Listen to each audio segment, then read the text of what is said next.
చేరుకుని వచ్చిన మీ అందరికీ యేసుక్రీస్తు నామమున పేరిట శుభాభినందనాలు తెలియజేస్తాము.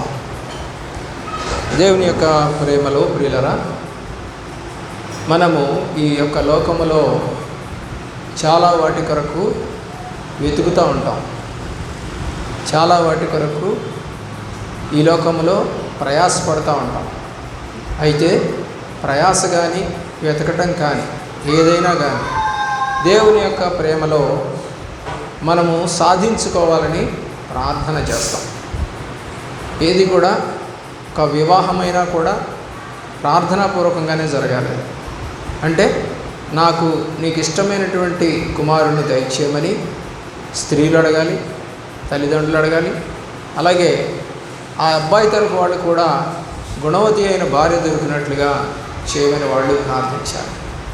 ప్రార్థన చేయనటువంటి కుటుంబాల్లో ఏముంటుందంటే మనందరికీ తెలుసు, దేవుడు సాతాన్ని వాళ్ళ ఇళ్లలో కూర్చొని సాతాను కూడా ఈ ఇల్లు ప్రార్థన చేయనటువంటి ఇల్లు, భార్యాభర్తలకి ప్రార్థన లేని ఇల్లు. కాబట్టి ఏం చెప్తుంది బైబిలు? ఇల్లు ఊడ్చి ఉండుట చూచి మరి 7 దయ్యములను తీసుకొని వచ్చిందట. ఎందుకు ఊడ్చి ఉంది? ప్రార్థన లేదు. ఎలాంటిది ఉంది? దోతలు లేనటువంటి ఇల్లు ఎలాగుంటుందంటే సాతానికి నిలయాలి. గబ్బిలాలు ఎక్కడుంటాయి? మంచిగా ఇల్లు శుభ్రంగా ఉన్న ఇంట్లో ఉంటాయా? ఉండవు. ఎక్కడుంటాయి? అన్నీ కూడా బిలముల్లో, లేకపోతే గుహలలో, లేకపోతే తాటి మట్టల కింద, లేకపోతే కొబ్బరి మట్టల కింద, అలాంటి వాటి కింద అవి నివాసం చేస్తూ ఉంటాయి. అంటే ఒక దాగు చోటు, అంటే ఒక చీకటి ప్రదేశంలోనికి అవి వెళ్ళిపోతాయి. అవన్నీ కూడా మరి దేవుని యొక్క లిస్టులో మరి దేవునికి విరోధమైనటువంటి కొన్ని జంతువులు ఉన్నాయి, కొన్ని పక్షులు ఉన్నాయి. అవి దేని కొరకు వెతుకుతాయి? అవి వాటి ఆహారం కొరకు వెతుకుతాయి. మనుషులు దేని కొరకు వెతుకుతారు? ఆహారము ఎక్కడో చోట ఏదో ఒక రకంగా దొరుకుతుంది. రెండోది ఏంటి? డబ్బు. ప్రియులరా, ఇలాగ మనము దేన్నైతే కావాలని కోరుకుంటున్నామో దాని దగ్గరికి మనం వెళ్ళాలని ప్రయత్నం చేస్తూ ఉంటాం. యోనా గ్రంథంలో 2వ అధ్యాయంలో 9వ వచనానికి వెళదాం ప్రియులరా. యోనా గ్రంథము 2వ అధ్యాయము 9వ వచనంలో చివరి ఒక మాట కనపడుతూ ఉంది. ఏమంటే, రక్షణ కొరకు నేను ప్రార్థన చేస్తూ ఉన్నాను అన్నాడు. యోనా గ్రంథము దేవుని యొక్క ప్రేమలో 2వ అధ్యాయము 9వ వచనం. కృతజ్ఞతాస్తుతులు చెల్లించి నేను బలులు అర్పింతును, నేను మొక్కుకొనిన మొక్కుబడులను చెల్లింపక మానను, యెహోవా యొద్దనే రక్షణ దొరుకును అని ప్రార్థించాను. ఏం దొరుకుతుందంటే దేవుడి దగ్గర రక్షణ దొరుకుతుందని ప్రార్థన చేస్తున్నాడట. కాబట్టి మనము కూడా ఎప్పుడన్నా ఈ మాటను చదివి ఉండొచ్చేమో, కానీ అయ్యా మా కుటుంబంలో రక్షణ లేదు, మా చుట్టుపక్కల రక్షణ లేదు, మా గ్రామంలో రక్షణ లేదు, మా బంధువుల్లో రక్షణ లేదు అని ప్రార్థిస్తున్నావా? అంటే ప్రార్థన చేస్తే ఏం దొరుకుతుందని రాశాడు అక్కడ? యెహోవా యొద్దనే రక్షణ దొరుకును. రక్షణ అనేది నీకు అవసరం. ఈ రక్షణ లేకుండా మరి చదువు లేకుండా ఇంగ్లీష్ చదవమన్నా, తెలుగు చదవమన్నా, హిందీ చదవమన్నా చేయలేం. అలాగే దేవుడి దగ్గర రక్షణ లేకుండా మనం ఏమి ఆయన్ని అడగలేం. ఒకవేళ అడిగినా కూడా దేవుడు కోరుకునేది ఏంటంటే నీవు రక్షణ పొందాలి. మనందరికీ తెలిసిందే, దేవుడు మత్తయి సువార్తలో 28వ అధ్యాయంలో 19వ వచనం, కాబట్టి మీరు వెళ్ళి సమస్త జనులను శిష్యులుగా చేయండి, తండ్రి యొక్కయు కుమారుని యొక్కయు పరిశుద్ధాత్మ యొక్క నామములో వారికి బాప్తిసము ఇచ్చుచు నేను మీకు ఏ సంగతులను ఆజ్ఞాపించితినో వాటన్నిటినీ గైకొనవలనని వారికి బోధించుని. ఇదిగో నేను యుగ సమాప్తి వరకు సదాకాలం మీతో కూడా ఉన్నానని వారికి తెచ్చాను. ఏం చెప్తున్నాడు శిష్యులకి? ఏమని చెప్పాడండి? తండ్రి యొక్క కుమారు యొక్క బాప్తిసం ఇవ్వండి. రెండోది ఏం చెప్పాడు? నేను ఏ సంగతులు మీకు చెప్పానో అవన్నీ చెప్పండి. ఈ రోజున రక్షణ పొందినటువంటి నీవు ఎవరికన్నా దేవుని సువార్త చెప్పావా? రక్షణ సువార్త చెప్పావా? లేదా నీ సాక్ష్యం చెప్పావా? లేదా ఒక వచనం ఏదైనా చెప్పి అన్నా దేవుడు బలపరుస్తాడు, స్థిరపరుస్తాడు, భయపడొద్దు, ధైర్యం ఉంచండి, ఆయన నమ్మండి అని ఏమైనా చెప్పావా? చెప్పలేదు అని అంటే చదువు వచ్చి కూడా మోగమద్దులాగా ఉన్నవారే అలాగే ఉన్నట్టు. రక్షణ పొంది కూడా దేవుడిని మనం చెప్పలేదు. కాబట్టి ఇక్కడ చెప్తున్నాడు దేవుడు రక్షణ పొందినటువంటి శిష్యులతో మాట్లాడుతూ ఉన్నటువంటి మాట, మీరు ఏం చేయాలంటే ఏ ఏ సంగతులు నేను మీకు ఆజ్ఞాపించినో వాటన్నింటినీ గైకొనవలనని బోధించండి. చెప్పండి. ఎవరికి చెప్పాలి?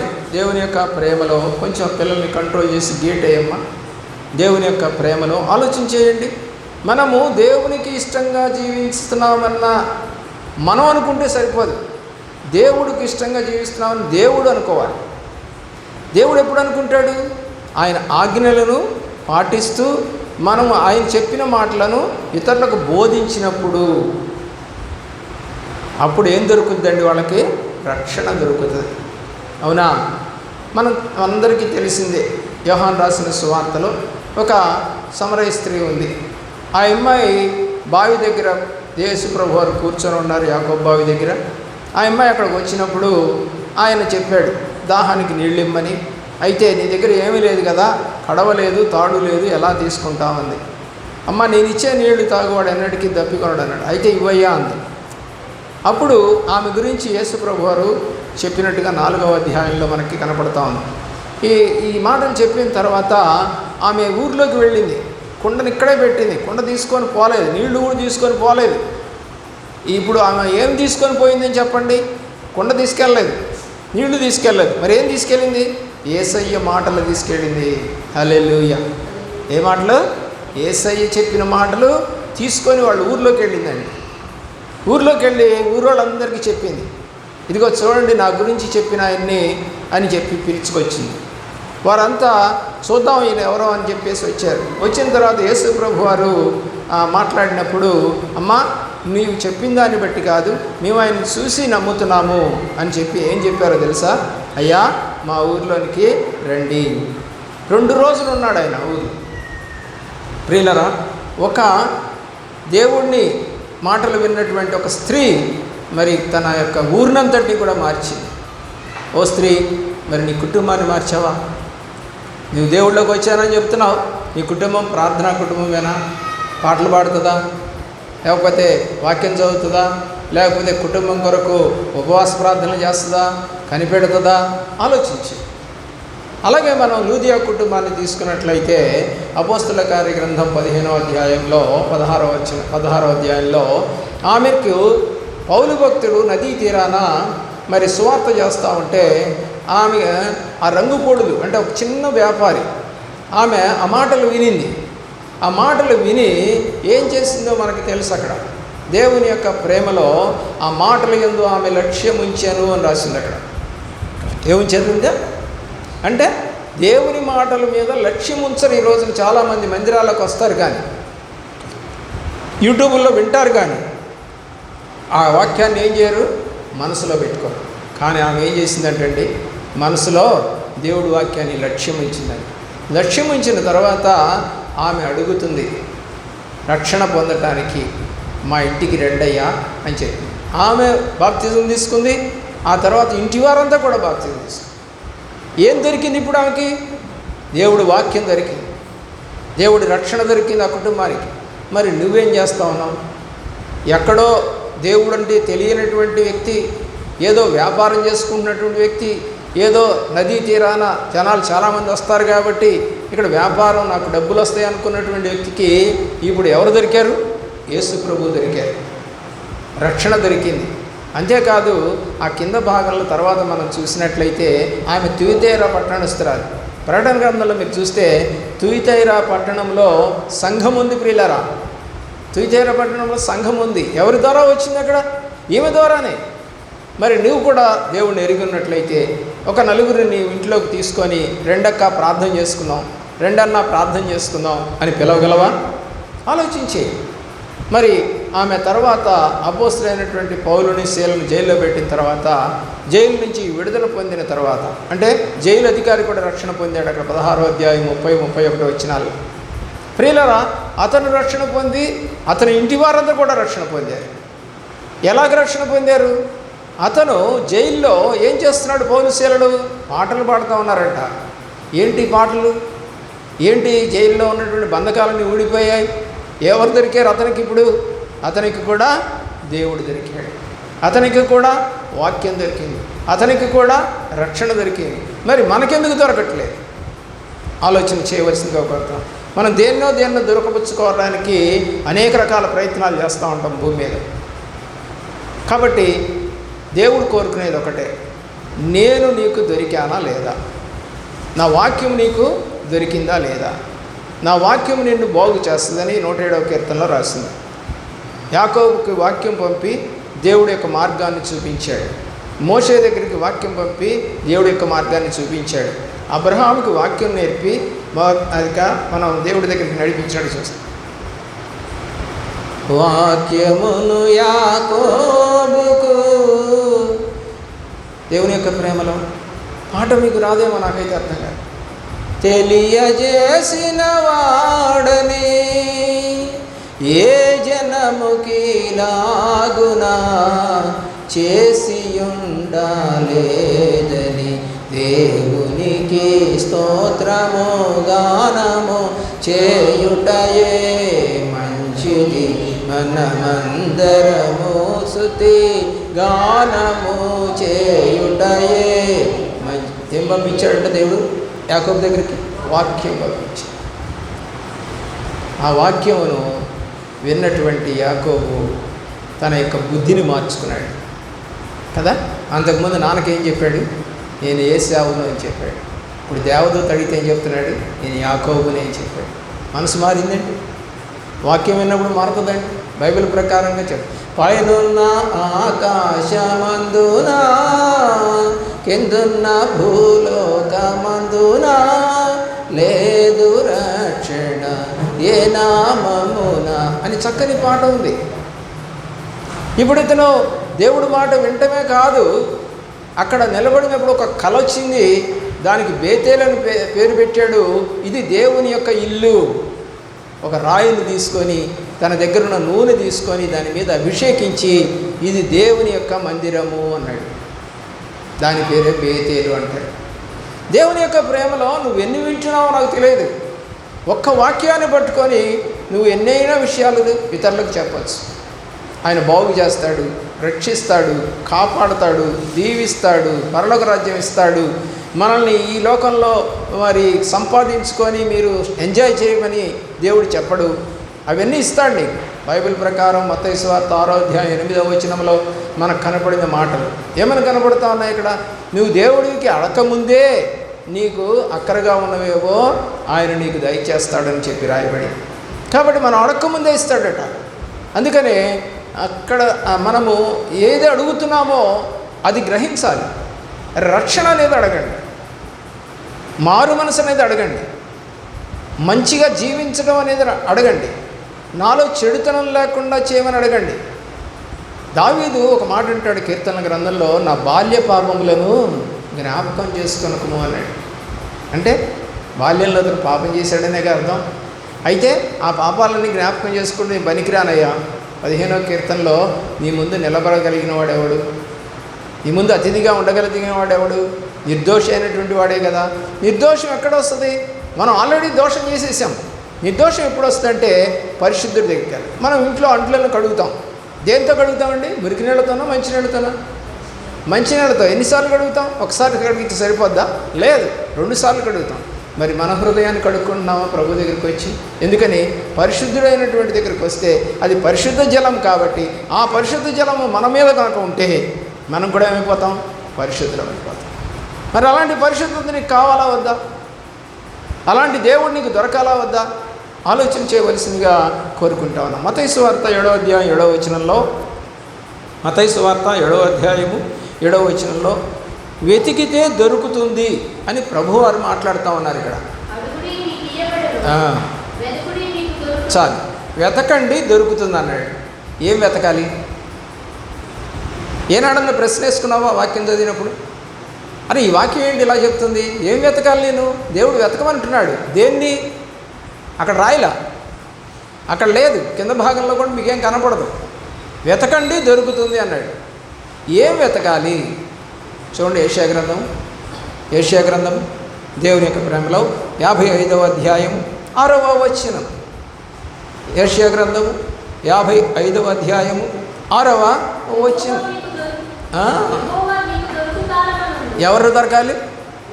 యెహోవా. అంటే ఎవరు? దేవుడు. అంటే ఎవరు? వాక్యం. యెహోవా అనే మాట వాడారు, కానీ యెహోవా దగ్గర ఏముంది? వాక్యం ఉంది. వాక్యం మనకు దొరకాలి. అంటే వాక్యము దొరికే కాలంలో మీరు ఎక్కడ వాక్యం దొరుకుతుందా అని వెతుక్కోవాలి. వాక్యము దేవుడై ఉన్నాడు అని యోహాను రాసినటువంటి సువార్త 1వ అధ్యాయం 1వ వచనంలో రాయబడింది. వాక్యం దేవుడు కాబట్టి వాక్యాన్ని ఎతకాలి నువ్వు. అది దొరుకుతుంది. పాస్టర్లకు మాత్రమే వాక్యం దొరుకుతుందా? మిగతా వాళ్ళకి దొరకదా? విశ్వాసులకి వాక్యం దొరకదా? గురువుగారు మాత్రమే ఇక ఉద్యోగం చేస్తాడా? మిగతా వాళ్ళ ఉద్యోగాలు చేయరా? వాళ్ళకి చదువు రాదా? వాళ్ళకి మంచి మార్కులు రావా? గురువుగారికి మాత్రమే వస్తాయా మార్కులు? లేదు ప్రియులారా. దేవుడు చెప్తా ఉన్నాడు, నా వద్ద జ్ఞానము దొరుకుతుంది. యోబు గ్రంథం మనం కనుక చూసినట్లయితే, యోబు గ్రంథము దేవుని యొక్క ప్రేమలో 28వ అధ్యాయం 12వ వచనం. 28వ అధ్యాయము 12వ వచనం అడుగుతున్నాడు యోబు, జ్ఞానము ఎక్కడ దొరుకును? ఏమంటున్నాడండి? 12వ వచనం 28, 12. చదువు రెండో మాట.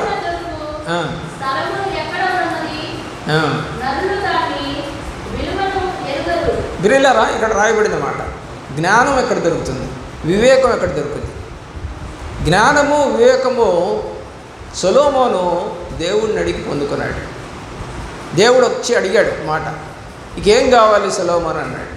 అయితే నాయన, ఈ ప్రజలను పరిపాలించడానికి కావలసిన జ్ఞానము వివేకము నాకు దయచేయమన్నాడు. అది ఎవరి దగ్గర దొరుకుతుంది అంటే 28వ వచనం చూడండి. అదే అధ్యాయంలో 28వ వచనం. 27 చదవండి. 27 చదవండి. 28వ అధ్యాయం 27వ వచనం.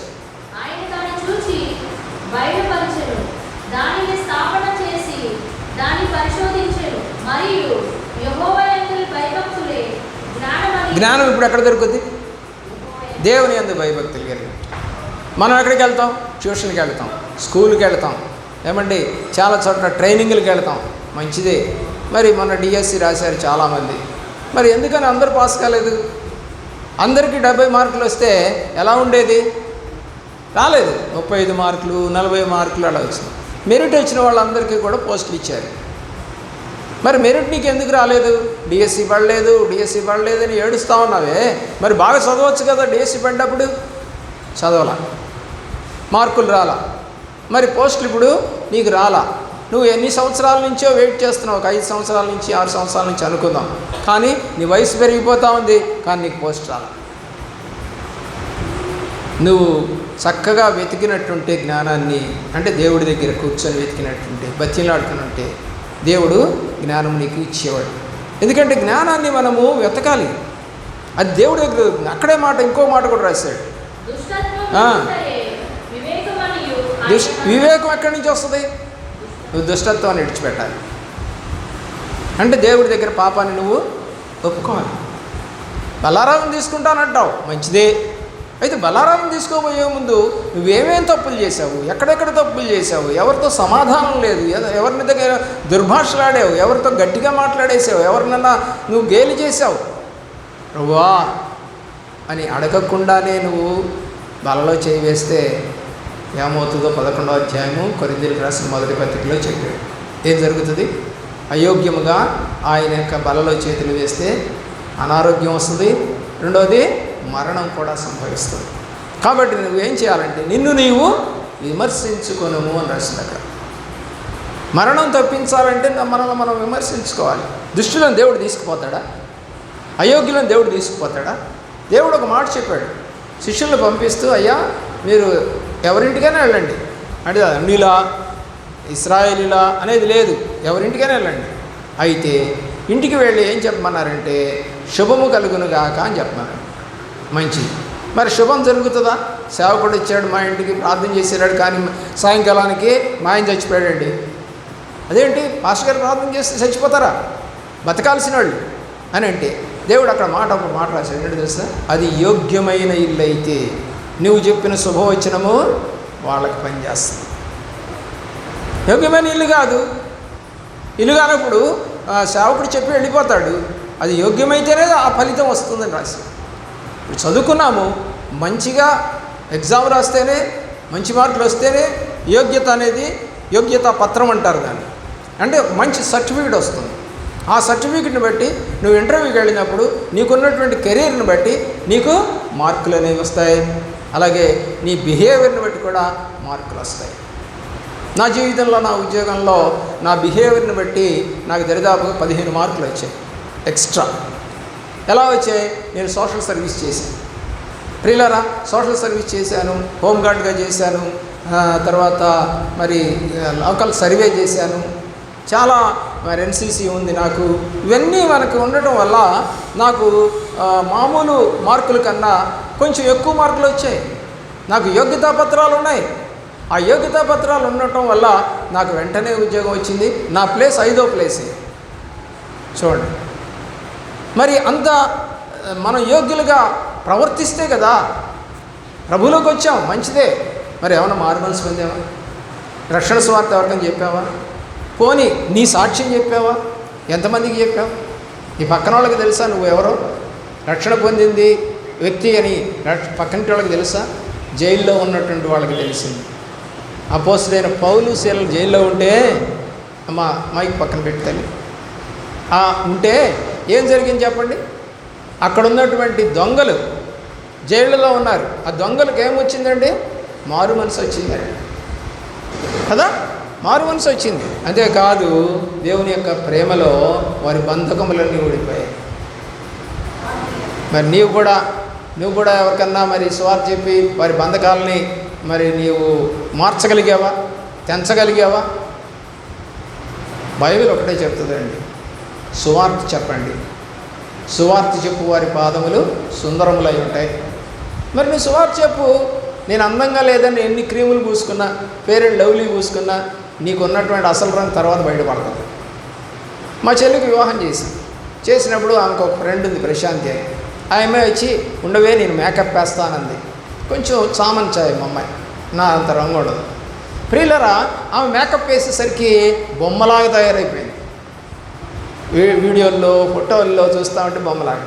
2-3 రోజులు అయిన తర్వాత వాళ్ళ ఆయన చూసి, ఏంటి అసలు రంగు నీది ఇదా అన్నాడు. ఇంకా ఆ రోజు నుంచి రంగు పూసుకోవాలి. కానీ మనం ఏం చేస్తాం? ఇప్పటికీ కూడా రంగులు పూస్తూనే ఉంటాం, పెదాలకి లిప్స్టిక్ వేస్తూనే ఉంటాం, ఐబ్రోస్ దిద్దుతూనే ఉంటాం, ఏమండి హెయిర్ కటింగ్ చేస్తూనే ఉంటాం. పెద్ద జుట్టు ఉంటే తప్ప? పెద్ద జుట్టు అవసరం లేదు. ఈ రోజున మోయలేకపోతుందంట పెద్ద జుట్టు అని చెప్పేసి చెప్తా ఉంటే నాకు బాధ వేసింది. ఒక ఆమె కట్ చేసుకొని దాన్ని పిక్టైల్ అంటారు. పిక్ అంటే పంది తోక ఎంత ఉంటుందో అంత పెట్టుకుందంట, అంత పొడుగు జట్టుని కట్ చేసి. ఏంటమ్మా ఇలా చేసేవనంటే, దూకోవడానికి ఈజీగా ఉంది అయ్యారు అంది. ఓరినాయన, దేవుని ప్రేమిస్తున్నారు ప్రేమిట్ల. ఈరోజు ఎంత ఫ్యాషన్ అయిపోయిందండి స్త్రీలకి. దేవుడు ఒక మాట అన్నాడు, ముసుగు వేసుకోవడం నీకు కష్టంగా ఉంటే కత్తిరించుకోమన్నాడు. కాబట్టి మనం దేన్ని దొరకపుచ్చుకోవాలో ఈరోజు వరకు నీకు అర్థం కాలేదు. జ్ఞానము ఎక్కడ దొరుకుతుంది? దేవుడి దగ్గర దొరుకుతుంది. దేవుని యొక్క ప్రేమలో సామెతల గ్రంథం 18వ అధ్యాయం 22వ వచనం. వాక్యము దొరకకుండా పోయే రోజు రాబోతాం, జ్ఞాపకం చేసుకో. సామెతల గ్రంథం 18వ అధ్యాయం 22వ వచనం. గుణవతి అయిన భార్య దొరుకుట అరుదు. అబ్బాయి ఎంత చక్కగా రాశాడు. ఇప్పుడు నువ్వు ప్రశ్న వేసుకో, నేను గుణవతి అయిన భార్యనేనా?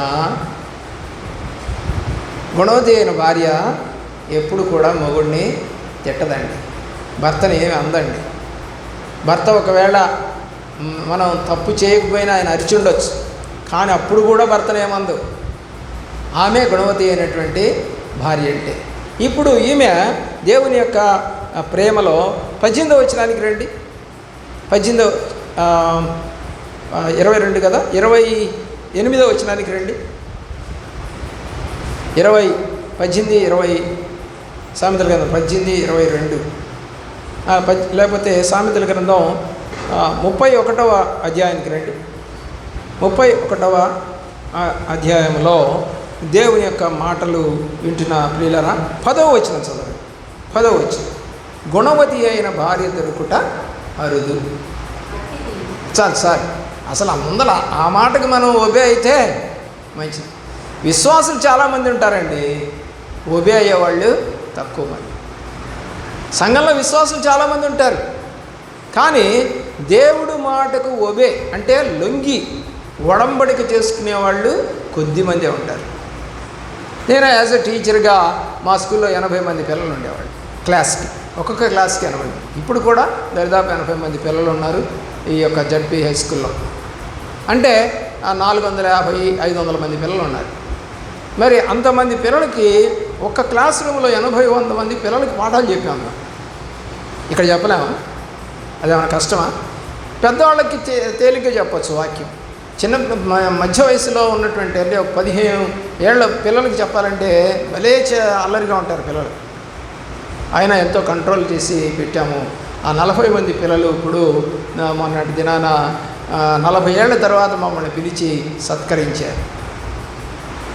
వాళ్ళందరూ ఎక్కడెక్కడ ఉన్నారు, ఏం ఉద్యోగాలు చేస్తున్నారు, వాళ్ళ పిల్లలు ఏం చేస్తున్నారంటే ఆస్ట్రేలియా, అమెరికా, లండన్, రష్యా అని చెప్పుకుంటున్నప్పుడు వాళ్ళు చెప్తుంటే నాకు గర్వంగా ఉంది.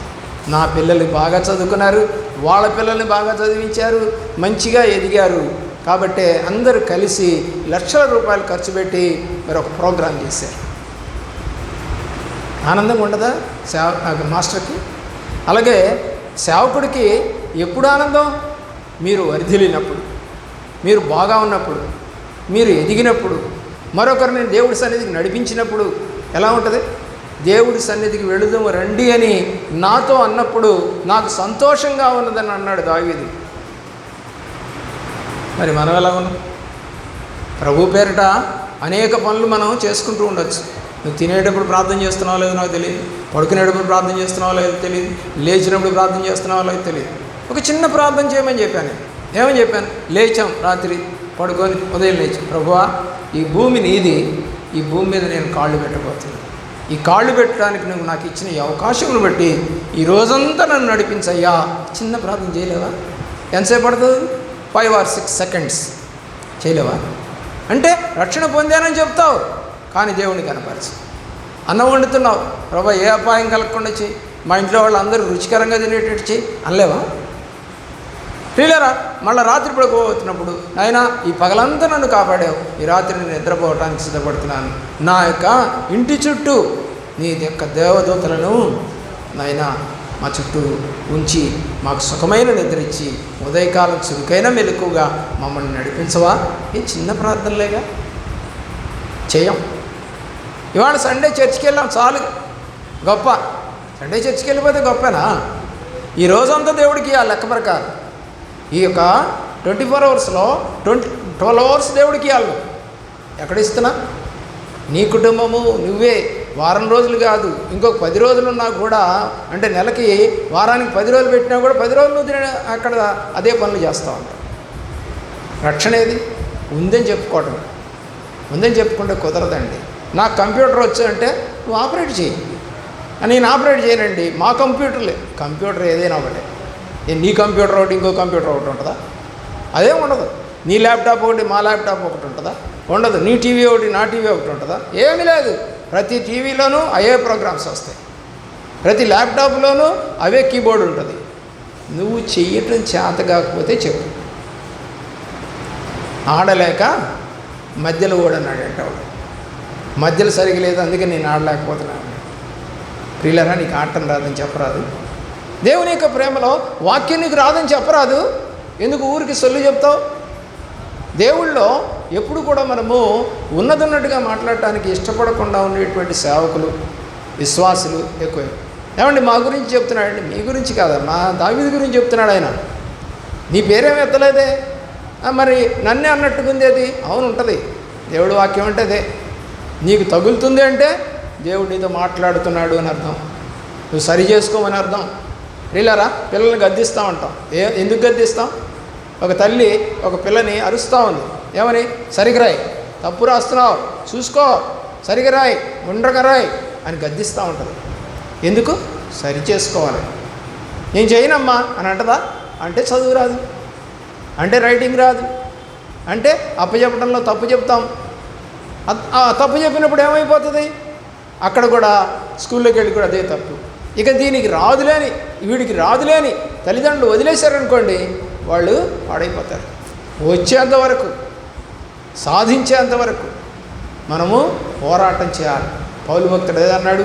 తిమోతికి రాసినటువంటి 2వ పత్రిక 2వ అధ్యాయం 5వ వచనం. తిమోతికి రాసిన 2వ పత్రిక 2వ అధ్యాయం 5వ వచనం. త్వరగా చదవండి. 2వ అధ్యాయము 5వ వచనం. తిమోతికి రాసిన 2వ పత్రిక 2 Timothy chapter 2:5. మరియు జట్టి అయిన వాడు చదవమ్మా, రైటే. మరియు జట్టి అయిన వాడు పోరాడినప్పుడు నియమ ప్రకారం పోరాడకుంటే వానికి కిరీటము దొరకదు. నీకు కిరీటం కావాలా వద్దా? కిరీటం కావాలి, కానీ పోరాటం లేదు. ఉపవాస ప్రార్థన పోరాటం లేదు, వాక్యం చదువుతూ దేవుణ్ణి అడిగే పోరాటం లేదు, కుటుంబంలో నీ కుటుంబీకులను దేవుళ్ళకు నడిపించే పోరాటం లేదు. దేవుని యొక్క ప్రేమ ఉంది అని చెప్తే కాదండి, రుజువు చేయాలి. ఉందని చెప్తే కుదరదు. చాలామందికి నాకు విశ్వాసం ఉంది. చూడండి, యాకోబు రాసిన పత్రిక 2వ అధ్యాయం 14వ వచనంలో, యాకోబు రాసిన పత్రిక 2వ అధ్యాయం 14వ వచనంలో చక్కని మాట కనపడుతూ ఉంది మనకి. దేవుని యొక్క ప్రేమను గ్రహించుకోవాల్సిందిగా కోరుతా ఉన్నాం. యాకోబు 2:14.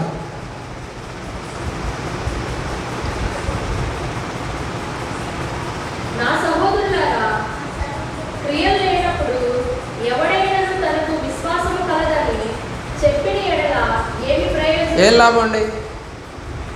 ఏమంటే మేము చర్చికి వెళ్తాం, మేము పాటలు పాడతాం, మాకు మంచి విశ్వాసం ఉంది, అయ్యగారికి వందనాలు 4 సార్లు చెప్తాము, మరి అయ్యగారు వెళ్ళిన దాకా కూడా మేము కనిపెట్టుకొని ఉంటున్నాము, మరి ఆయనకు కావాలంటే కాఫీయో టీయో భోజనమే పెడతా ఉన్నాము, మరి గదులు ఊడుస్తున్నాము, పరిచయం చేస్తున్నాము అనేది సరిపోద్దా? ఏముండాలి? క్రియలు ఉండాలి. క్రియలు అంటే ఇందాక మనం చదువుకున్నట్టుగా మత్తయి సువార్తలో నువ్వు వెళ్ళి మరొకరికి దేవుని యొక్క సువార్తను చెప్పాలి. అది క్రియ అండి. నాకు చదవచ్చు, ఎవరో ఒక ఆయన వచ్చి నాయన ఇంగ్లీష్లో రాసింది ఉత్తరం చదవమన్నాడు. నాకు కుదరదంటే అంటే నీకు రాదనమాట. చదవడం నీకు రాదని అర్థం. కానీ చదువుతున్నామని బిడ్డలకు ఎంతోమంది అలాగ వెళ్ళపిస్తారు. కొంతమంది చూడండి, మంచిగా డ్రెస్ వేసుకొని మంచిగా జేబులో పెన్ను పెట్టుకొని వస్తారు. వాడు ఏదో చదువుకున్నాడు అనుకుంటాం, చదవమంటే ఒక ముక్క రాదు. స్టైల్ మెయింటైన్ చేస్తావు, కానీ నీ దగ్గర ఏం లేదు, సబ్జెక్ట్ లేదు, నీ దగ్గర సరుకు లేదు. ఏమండి, సరుకు లేనప్పుడు మనం ఏమమ్ముతామండి కొట్లో?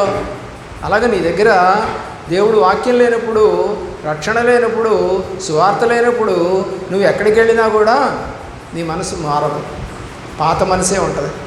యోసేపు ఎక్కడికి వెళ్ళినా కూడా పాపం అనేది చేయడానికి ఇష్టపడాలి. నేను ఎక్కడో పరాయి దేశంలో ఉన్నాను, మాకు ఇక్కడ ఎవరూ లేరు, దేవుడిని ఎరిగిన వాళ్ళు లేరు అని చెప్పేసి ఆమె ఎవరో అడిగినప్పుడు ఆమెతో పోవడానికి ఇష్టపడ్డా? నేను దేవునికి భయపడవాడను అని చెప్పాడు. నేను ఎలాంటి దుష్కార్యం ఎలా చేయదును అని చెప్పాడు. ఎవరు లేరు అక్కడ రక్షణ పొందినవాడు. మనకు చుట్టూ రక్షణ పొందిన వాళ్ళు ఉన్నా మన పాపం మనం చేస్తాం. ఒక ఆమె వడ్డీకి ఇస్తుంది, రక్షణ పొందింది, తగాదా పెట్టుకుంది, చర్చికి రాలేదు, ఏంటి అని చెప్పేసి ఆరాధిస్తే వడ్డీ ఇవ్వట్లేదు, నా ఇంటికి పోయి తగాదా పెట్టుకుందంటే మందిరం మానేస్తుంది. ఇప్పుడే చదివాం మనం, క్రియలు లేని విశ్వాసము మృతమైంది. పైకి చెప్పకో, పైకి చెప్తే దేవుడు యాక్సెప్ట్ చేయడు, గ్రహించవలసిందిగా కోరుతా ఉన్నాం. కాబట్టి మనము వాక్య ప్రకారం యాకోబు పత్రికలోనే 4వ అధ్యాయం 2-3 వచనాలు కూడా చూడండి. మనకి ఏది ఎందుకు దొరకటం లేదు. 4వ అధ్యాయం 2-3 వచనాలు. మీరు ఆశించుచున్నారు కానీ దొరకట్లా.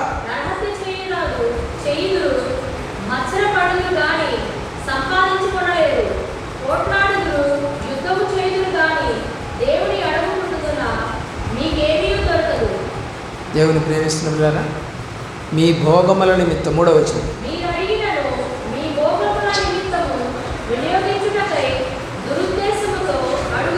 ఏమడుగుతున్నారంట జనాలు? ఏమడుగుతున్నారు చెప్పండి? అయ్యా పక్కింటి వాళ్ళు లేటెస్ట్ నాయన వాషింగ్ మిషన్ కొనుక్కున్నారయ్యా, 66,000 అంటయ్యా, మీరు చూడయ్యా ఈ మొద్దు వాషింగ్ మిషన్ కొనుక్కున్నాం, నాయన మా ఆయనకి మంచి వాషింగ్ మిషన్ కొనేటట్టు చేయంటే ఆయన దగ్గర జీతం ఉండదు. నువ్వు అడిగే కోరిక ఎలా ఉంది అసలు? అందుకని అంటున్నాడు, మీ భోగముల నిమిత్తమే మీరు అడుగుతున్నారు కాబట్టి మీకు దొరకటం లేదు. నాకు అది ఇవ్వు ఇది ఇవ్వు అని అడుగుతున్నావు, కానీ రక్షణ ఇవ్వని ఎక్కడ అడుగుతున్నావు? మారు మనసు ఇవ్వమని ఎక్కడ అడుగుతున్నావు? జక్కయ్యకి ఏమొచ్చింది? లోకాసువార్త 19వ అధ్యాయం 9వ వచనంలో ప్రభువైన యేసుక్రీస్తు వారు ఒక మాట అన్నారు. ఏమనంటున్నారు చెప్పండి? నేడు ఈ ఇంటికి రక్షణ వచ్చింది, ఇతను కూడా అబ్రహాము కుమారుడే. ఎలా చెప్పాడు? అతనికి ఏమొచ్చింది? మారు మనసు వచ్చింది. నువ్వు దేవుడి దగ్గరికి వచ్చానంటున్నావు, దేవుడు వాక్యం అనేది బైబిల్ నీ ఇంట్లో ఉందంటున్నావు, మంచిదే. మరి రక్షణ ఏది? బైబిల్ అక్కడే ఉంటుంది, టీవీ పక్కనే ఉంటుంది బైబిల్, లేదా టీవీ పైన ఉంటుంది. కానీ టీవీలో ఏం చూస్తాం? జబర్దస్త్ చూస్తాం, హ్యాపీ, నవ్వుకుంటాం, హ్యాపీ. బైబిల్ చదివావా? ఆ బైబిల్ అక్కడ కనపడతా ఉన్నా కూడా ఆ బైబిల్లో ఉన్నటువంటి దేవుడు నీతో మాట్లాడి ఏయ్ నువ్వు చేస్తుంది తప్పు అని చెప్తున్నట్టుగా నీకేమన్నా మనస్సాక్షి గద్దిస్తూ ఉందా? నో. ఈరోజున దేవుడు వైపు చూస్తున్నామని చెప్పుకోవడం గొప్ప సంగతి కాదు. ఒక అమ్మాయి వైపు ఒక అతను చూస్తూ ఉన్నాడట. ఆ అమ్మాయి అనుకుందంట, మంచిగా అందంగా ఉన్నాడు ఈ అబ్బాయి, ఎవరు నన్ను ప్రేమిస్తున్నాడని చెప్పేసి అనుకుందంట. సరే, అతను మామూలుగా గుడ్డివాడు, అసలు గుడ్డివాడు కాబట్టి మామూలుగా చెయ్యి ఇట్లా పెట్టుకుంటూ ఉంటుంటే ఆయన అనుకుందంట నన్నే పిలుస్తున్నాడు అనుకుందంట. సరే అని తీరా ఆ అమ్మాయి దగ్గరికి వచ్చిందంట, బాగున్నాడు అందంగా ఉన్నాడు ఈ అబ్బాయి అని చెప్పేసి దగ్గరకు వచ్చి చూస్తే అతను గుడ్డివాడు. ఎవరిని ఏం చూసి నువ్వు ఇష్టపడతా ఉన్నావు? అందమా? అందాన్ని చూసి ఇష్టపడితే దేవుడికి ఇష్టమా? ఏమండి, అందంగా ఉన్నవాళ్ళని పిలిచాడా దేవుడు? పిలవలేదే. జక్కయ్య ఎలాంటి వాడు? పొట్టాడు. సమయాలు ఎలాంటి వాడు? బట్టతలాడు కదా. అలాగే మన ఎలీషా లాంటి వాడు బోడిగుండోడు. మరి ఏమన్నారు వాళ్ళంతా? బోడాడో అని తిట్టాడు. అంటే మనం అనుకుంటాం మంచిగా అందంగా కర్లింగ్ హెయిర్తో ఉండి, కలర్ ఉండి, మంచి డ్రెస్అప్ వేసుకొని స్టైలిష్గా మాట్లాడేవాడు దేవుని రాజ్యానికి వెళ్తాడా? లేదు, లేదు. దేవుని యొక్క ప్రేమ ఏమి దొరకాలని నీవు ఆశపడుతున్నావు, ఏది దొరికితే నీకు లాభం అనేది ఈ రోజున మానవులు గ్రహించలేకపోతారు. తిమోతికి రాసిన 2వ పత్రికలోని 4వ అధ్యాయం 8వ వచనం చూద్దాం. 4వ అధ్యాయం 8వ వచనానికి వద్దాం. 2వ తిమోతి పత్రిక.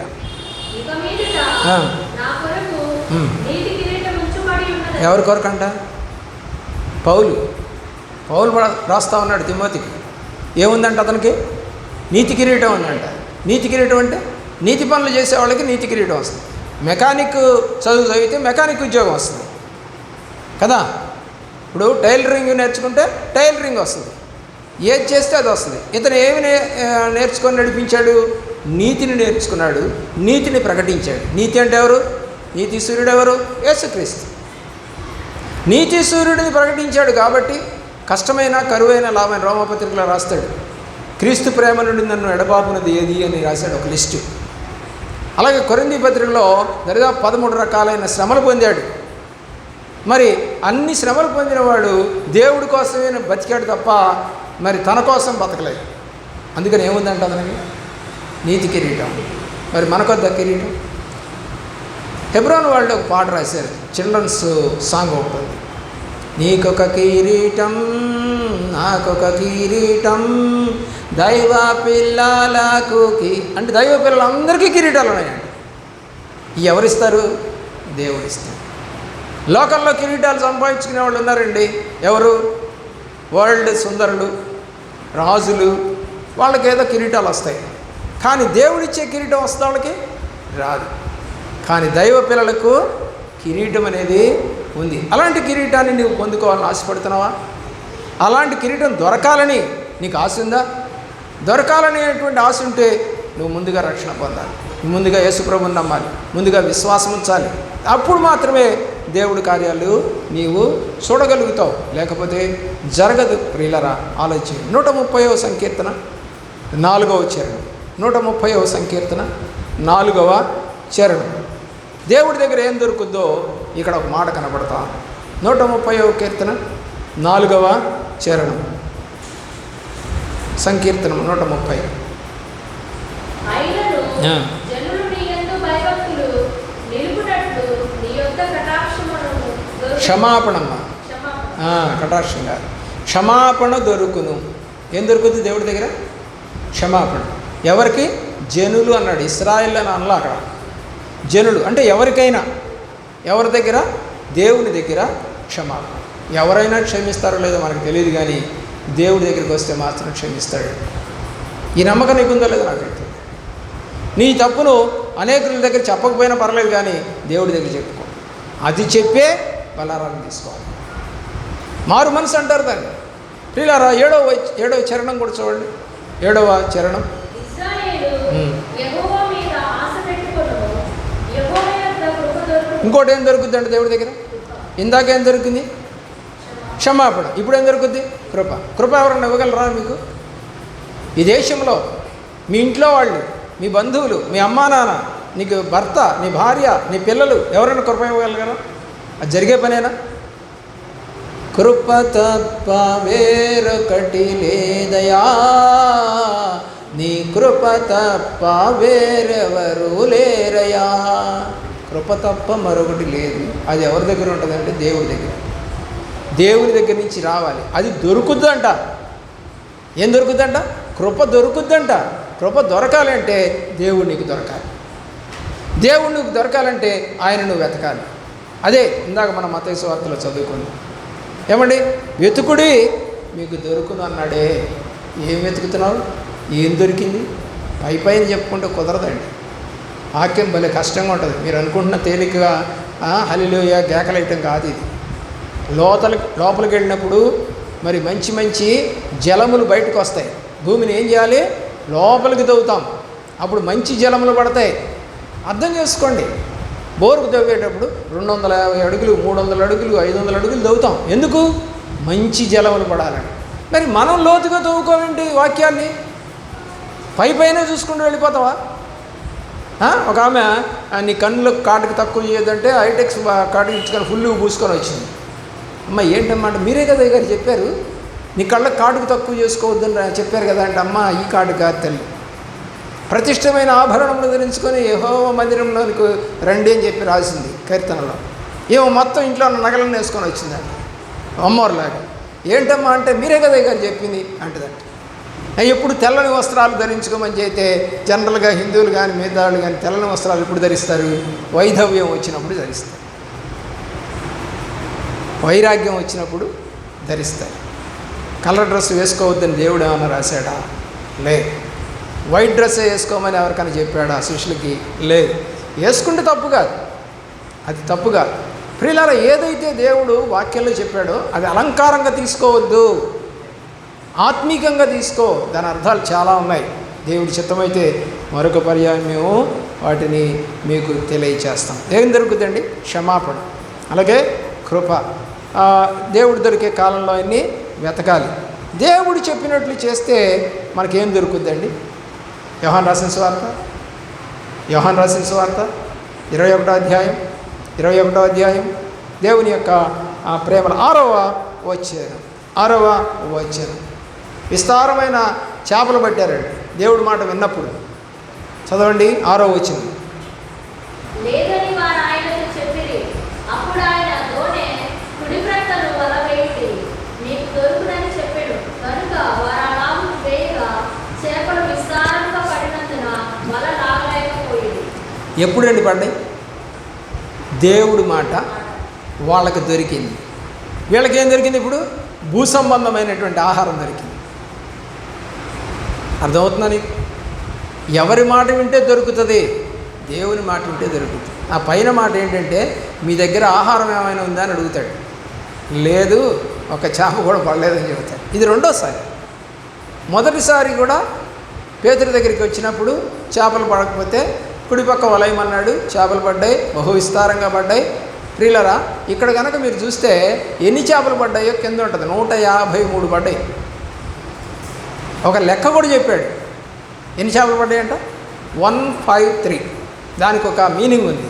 దేవుడి చిత్తం అయితే ఆల్రెడీ చెప్పాము, దేవుడి చిత్తం అయితే మరొకసారి ఇక్కడ కూడా ప్రకటన చేస్తాను. దేవుని యొక్క ప్రేమలో ఒక లిస్టులో చేపల లెక్క కూడా చెప్పాడు దేవుడు ఇక్కడ. ఎందుకు అలా చెప్పాడు అంటే, మీరు అలా పట్టుకుంటారయ్యా మనుషుల్ని. దేవుడు ఏం చెప్పాడు పేతురుతోటి? మిమ్మల్ని మనుషులు పట్టు జాలరుగా చేస్తారు. కానీ వీళ్ళు ఏం చేస్తున్నారు? చేపలు పట్టడానికే పోతా ఉన్నారు. దేవుని ప్రేమించవలసిందిగా కోరుతా ఉన్నాం ప్రియులరా. ఎందుకు దొరకట్లేదో కూడా ఇందాక మనం చదువుకున్నాం. దేవుడు అంటున్నాడు, పౌలు భక్తుడు మాట్లాడుతూ, కొరింథీయులకు రాసిన మొదటి పత్రిక 9వ అధ్యాయం 17వ వచనం. కొరింథీయులకు రాసిన మొదటి పత్రిక 9వ అధ్యాయం 17వ వచనం. నేను ఇష్టపడి చేసిన ఎడల నాకు జీతము దొరుకును అన్నాడు. ఏం పడి చేస్తే? ఇష్టపడి చేస్తే. ఈరోజున నువ్వు ఇష్టం లేకుండా చేస్తే జీతం ఉంటుందా? ఒక అమ్మాయి ఒక ఉద్యోగంలో చేరింది. ఆ అమ్మాయికి 18,000 రూపాయలు ఇస్తూ ఉన్నారు. 18,000 రూపాయలు ఇస్తూ ఉన్నారు. ప్రతి ఆదివారం సెలవే, మధ్యలో నెలకు ఒక సెలవు కూడా పెట్టుకోవచ్చు. అంటే 5 రోజులు ఇంట్లో ఉండొచ్చు అయినా, అంటే 25 రోజులే పనిచేస్తుంది. అయినా కూడా ఆ అమ్మాయికి ఎందుకో ఆ ఉద్యోగం నచ్చలేదు. మంచిగా ఏసీలో కూర్చుంటుంది, చక్కగా ఒక 10 మంది ఆ యొక్క స్టాఫ్ ఉన్నారు అక్కడ, అయినా కూడా నచ్చలేదు. ఎందుకు నచ్చలేదు అంటే, ఆ మేనేజరు లేకపోతే హెచ్ఓడి మాటి మాటికి నువ్వు సరిగ్గా చేయట్లేదు అంటే, నువ్వు సరిగ్గా చేయట్లేదు కాబట్టి అంటాడు. ఎందుకంటే కంపెనీకి ప్రాజెక్టులు ఉంటాయి. ఆ ప్రాజెక్ట్ని కంప్లీట్ చేయాలి అని అంటే మనం సరిగ్గా పనిచేయాలి. ఇక్కడ కూర్చున్నటువంటి అమ్మాయి వాళ్ళ హస్బెండ్ ఒక ప్రాజెక్ట్ ఉంటుంది. ఆ ప్రాజెక్ట్ని సక్సెస్ఫుల్గా చేస్తే మరొక ప్రాజెక్ట్ వస్తుంది. చేయకపోతే అన్నాడు. ఏంటమ్మా ఉద్యోగం మానేస్తున్నావు అంటే, ఆ మాటిగా ఆయన నన్ను అంటున్నాడు. మరి అనరా ఏంటి? సరిగా చేయకపోతే పనే అనరా ఏంటి? ఎవరినైనా అంటారు. మాకు కూడా పై ఆఫీసర్లు ఉంటారు. మేము సరిగా చేయకపోయినా కూడా మమ్మల్ని కూడా అంటారు. 10th క్లాస్లో పిల్లలు నీ సబ్జెక్టులు ఎవరైనా తప్పితే మేము ఊరుకోమంటుంది గవర్నమెంట్. వాళ్ళని ఎట్లా కొట్లా ట్రైనప్ చేయాలి. సక్సెస్ఫుల్గా ఆ స్కూల్లో ఉన్న పిల్లలందరూ పాస్ అయ్యారని చెప్పించాలి.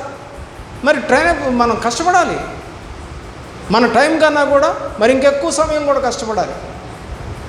పనివాడు జీతమునకు పాత్రుడు. చూడండి ఆ మాట ఏమన్నాడు? కొరింథీయులకు రాసినటువంటి మొదటి పత్రిక 9వ అధ్యాయం 17వ వచనం. అది చాలు.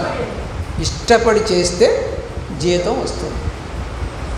కష్టం అనుకుంటే లేదండి. ఒక భర్త ఇంటికి రావట్లేదంట, 2-3 రోజులు అక్కడే ఉంటున్నాడట.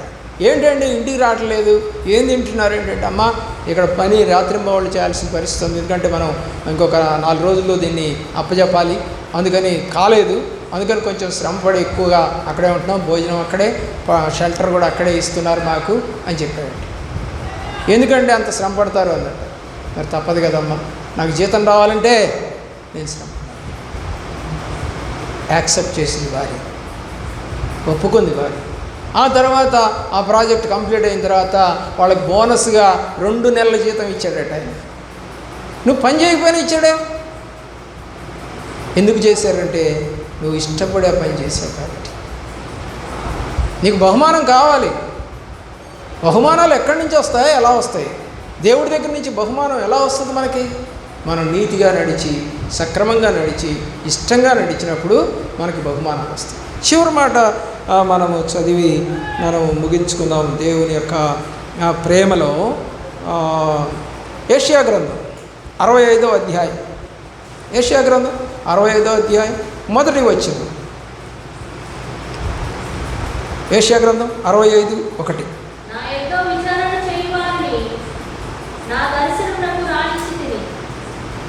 చదవండి. వెతకని వారికి దొరికాడు. మనం వెతికామా? కానీ ఆయన మనకు దొరికాడా లేదు? ఏమంటే పుట్టిన దగ్గర నుంచి ఆయన ఏమైనా వెతికామా? లేదు.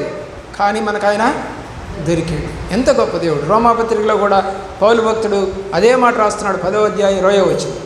రోమాపత్రిక 10వ అధ్యాయం 20వ వచనంలో సేమ్ డైలాగు అక్కడ మనకు కనపడుతుంది. చదవండి ఒకసారి. రోమాపత్రిక 10వ అధ్యాయం 20వ వచనం.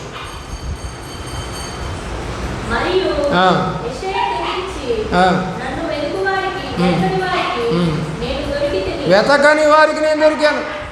దేవుని ప్రేమిస్తున్న ప్రియ బిడ్డలారా, దేవుడిని మనం వెతకపోయినా ఆయన మనకు దొరికాడు. అయితే ఈ దేవుడు దొరికే కాలంలో నువ్వు వెతకాలి.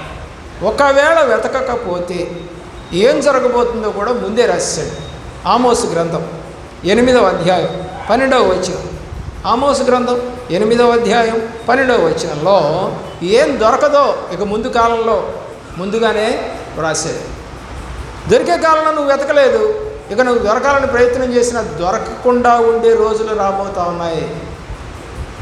8వ అధ్యాయం 12వ వచనం ఆమోసు గ్రంథం.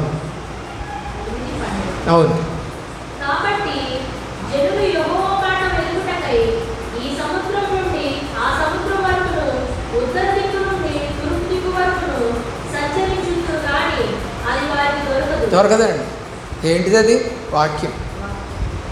దొరికే కాలంలో వెతకమని యెషయా గ్రంథంలో చెప్తా ఉంటే ఆమోసు గ్రంథానికి వచ్చేసరికి దొరకకుండా పోయే కాలం రాబోతా ఉంది, నువ్వు వెతికినా దొరకదంటున్నాడు. ఆ రోజు వచ్చేదాకా మనం వెయిట్ చేయాలా? లేదు. పౌలు భక్తుడు ఒక మాట అన్నాడు, ఏమండి, ఇదే రక్షణ దినం, ఇదే అనుకూల సమయం.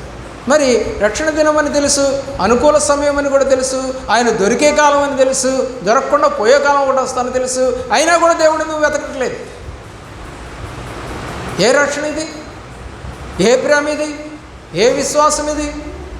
ఆలోచన చేయవలసిందిగా కోరుతాం. ఎన్నో మాటలు బైబిల్లో మనకి కనపడతాయి. ఏమండి, ఇర్మియా గ్రంథంలో 50వ అధ్యాయము 20వ వచనం ఒకటి చూసి ముగిద్దామండి, ఇప్పటికే లేట్ అయింది. 50వ అధ్యాయము 20వ వచనం. 50వ అధ్యాయం 20వ వచనం ఇర్మియా గ్రంథం. దేవుడు మంచిగా చెప్పినటువంటి ఒక మాట ఇది, మంచిగా చెప్పిన మాట ఇది ఇర్మియా ద్వారా. 50వ అధ్యాయము 20వ వచనం.